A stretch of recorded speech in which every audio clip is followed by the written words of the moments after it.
Okay, what we have here is kind of a different vehicle. It's a 1978 vintage, let's call it. Fuel tank is on the inside. BJ43. But it's a little bit longer than your average Bear, 40. Extended back here.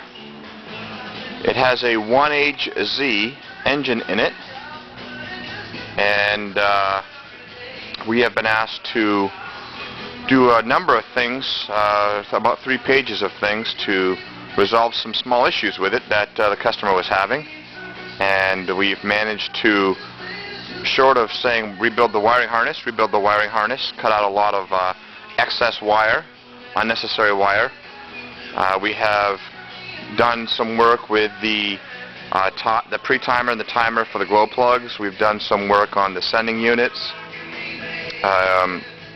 We've redesigned some of the wiring and the way it goes in here, but this 1HZ has some custom piping that we may redesign depending what we can get away with for overall size.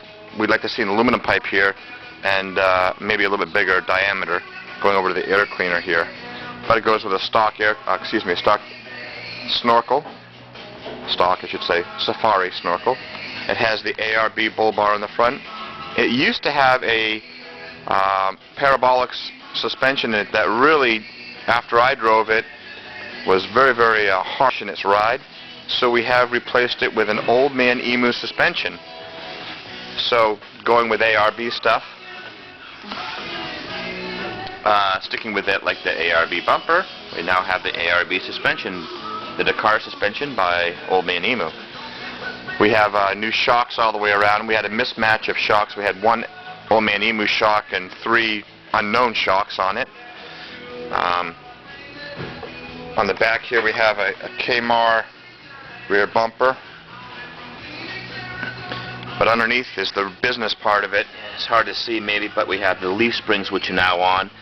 Typically on a parabolic you have 2 leaves in the front and 3 in the back. With the Old Man Emu and Dakar you have 8 and 9 leaves.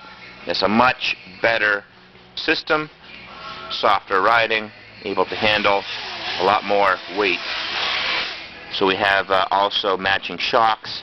So everything's going to be working in unison now. One of the other things that we've taken care of is we've swapped over some of the video gauges. We've swapped them around. Wanted this tachometer over here and speedometer over here.